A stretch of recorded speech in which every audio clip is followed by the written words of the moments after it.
Hi, I am Shane from Astral Dragon Gaming, and this is my review of LEGO DC Supervillains.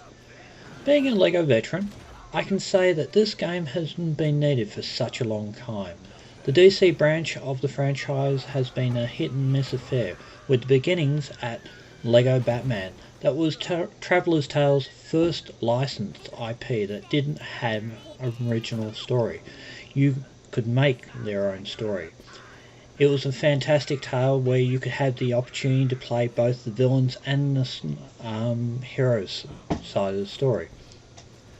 Then we moved on to LEGO Batman 2, which was the first introduction of voiced over characters, so now they had both the visual and the verbal puns running at the same time.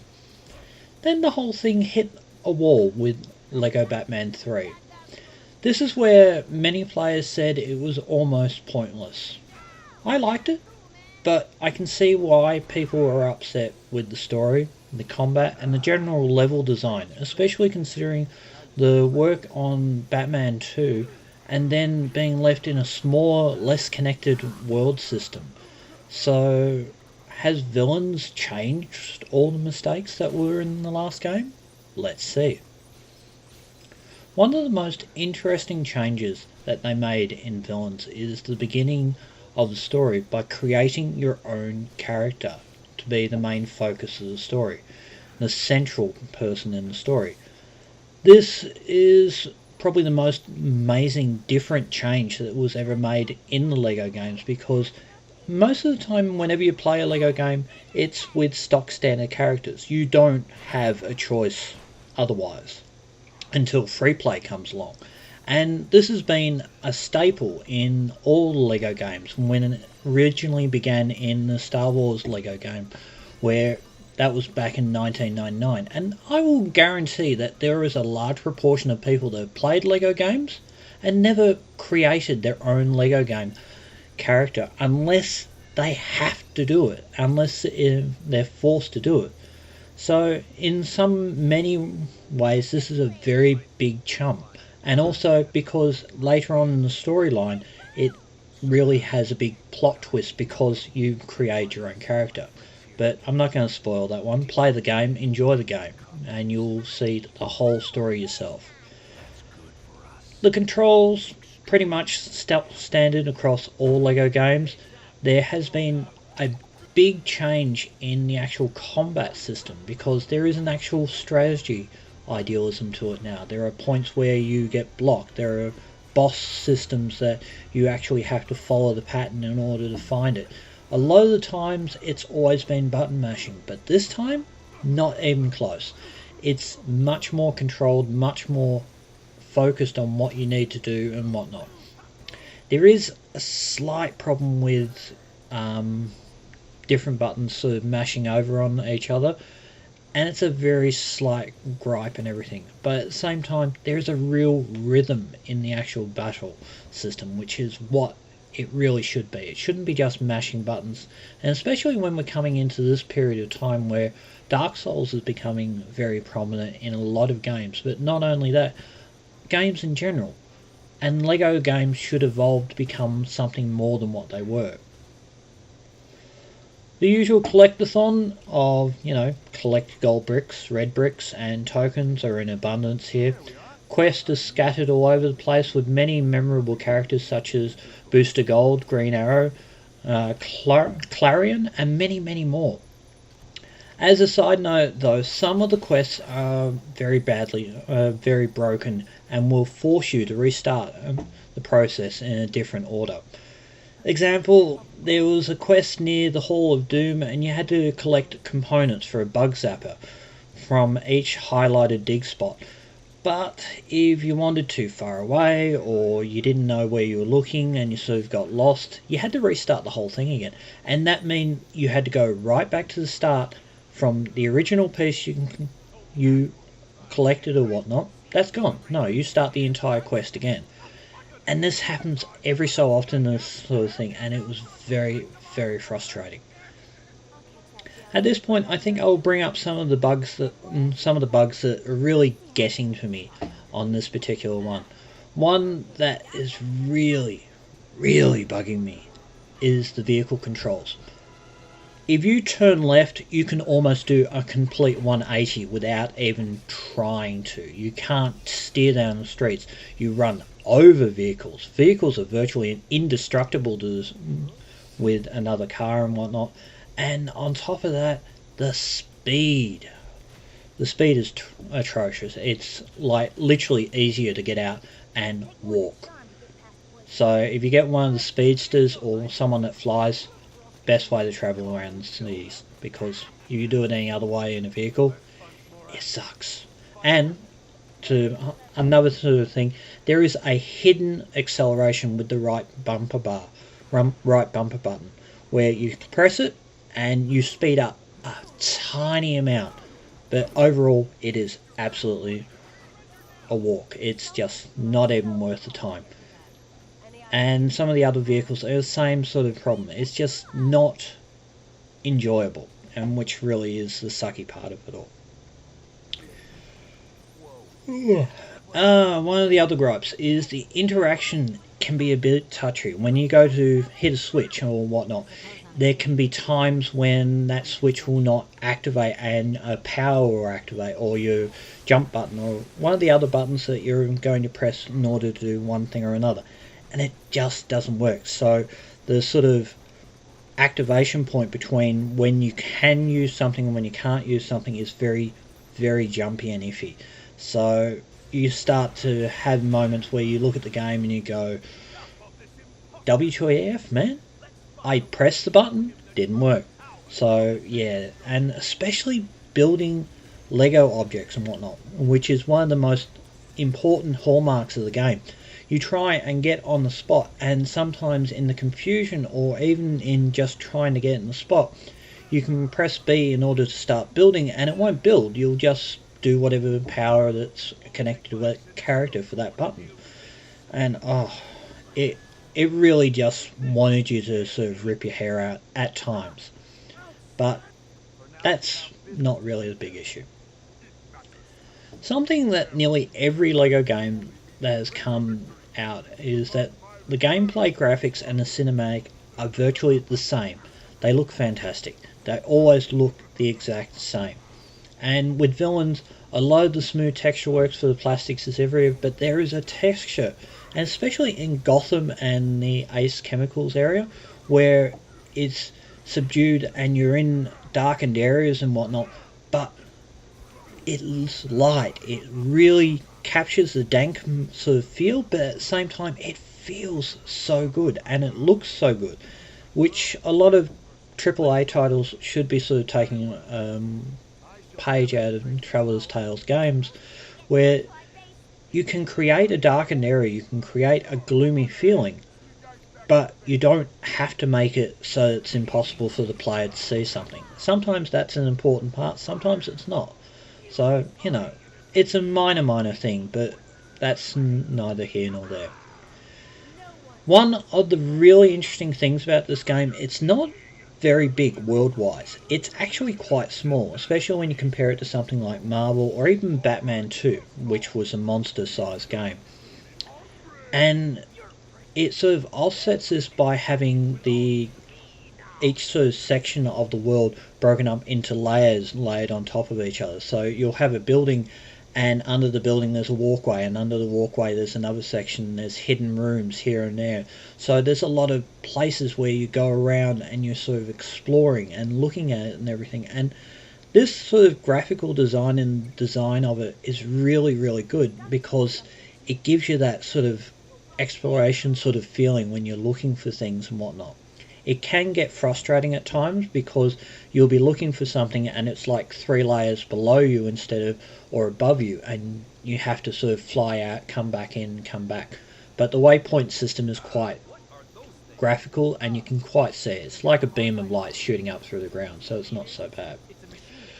Another really good thing is the distance render in this game, where it won't just sort of block in, or it won't just be a flat texture or anything. It will actually dissolve, which is a really interesting way of doing it, because it gives that feeling that as you're coming to something, it's coming into existence, and it's not just blinking into existence.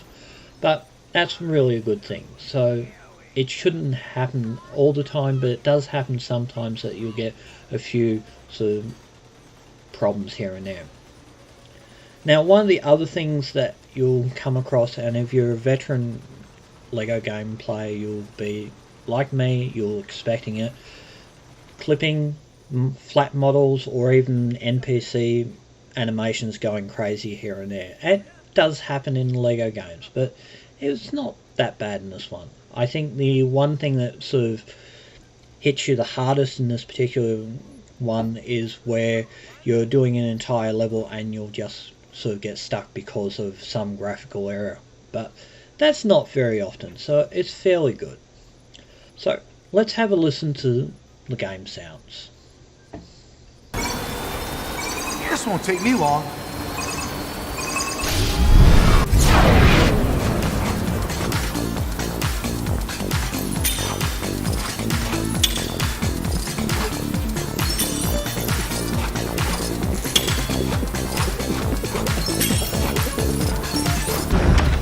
Dinosaur Island! Huh? How do you figure that?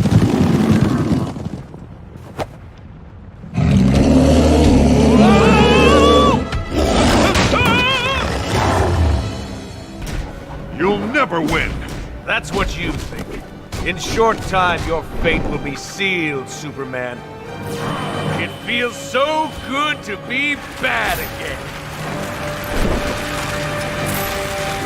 Being a licensed game means that this is got all the top-notch actors from both cartoon and gaming industry right across the board. There are some really good works for all the characters that are contained within the game, and each of them have a motivation. And yes, it's a lot of funny and it's a lot of humour, but a lot of it is said straightforward and given across with the emotion that's supposed to be placed with it, which is really what it should always be about.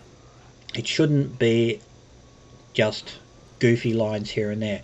But I'll give credit where credit's due, and the person that wrote the lines for both Harley and the Joker, there are so many scenes where their one-liners will just make the entire scene, and it's such a great humour, and it's just happened.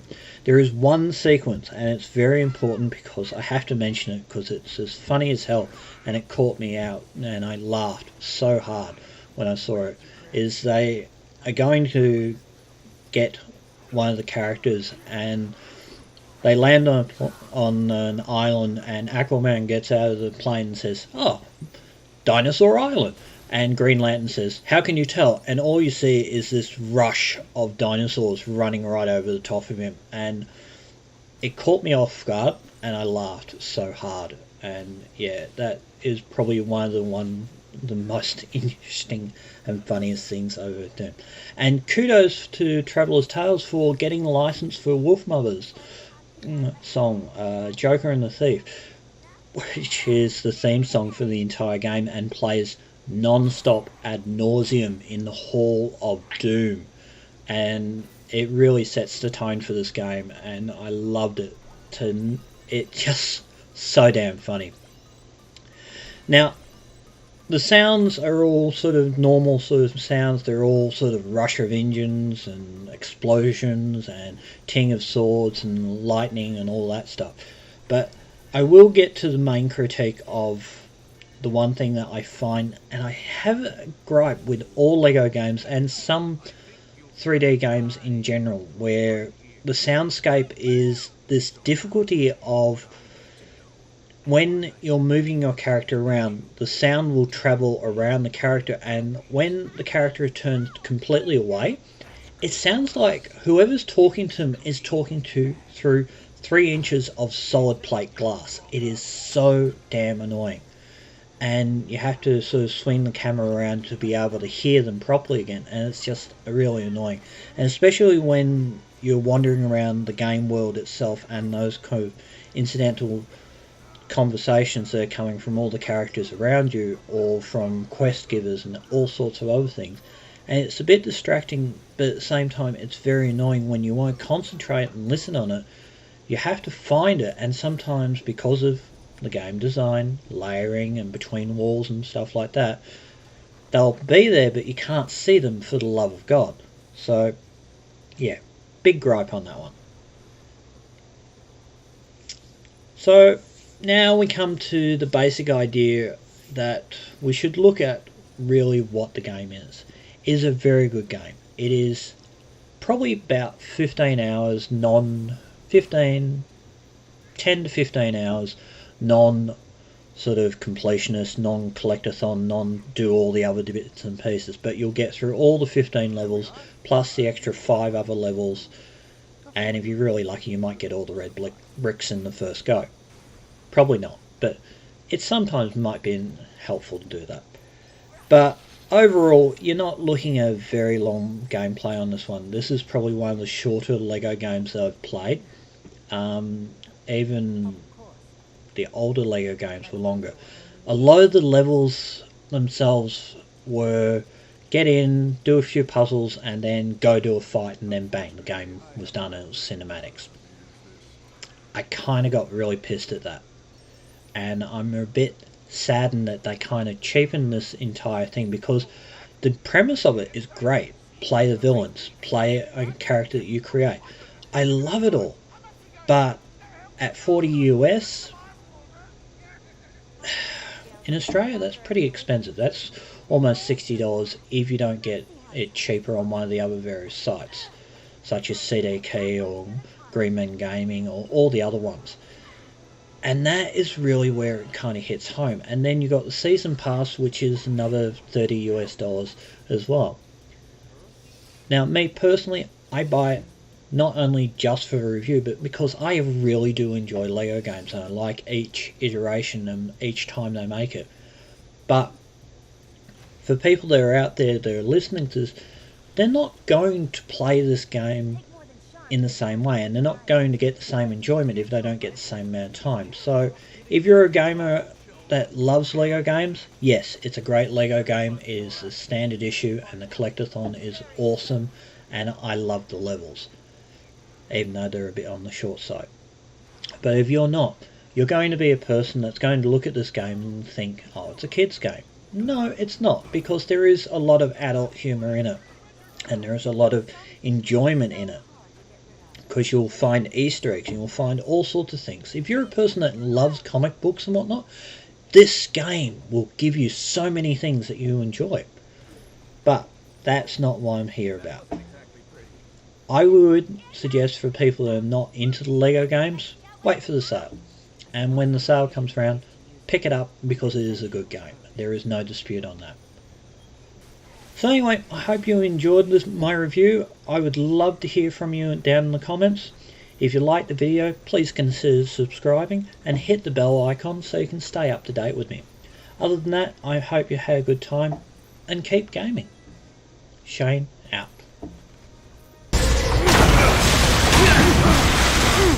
Enough of this imposter's game! Let's find a way to show him the true power of the Sinestro Corps!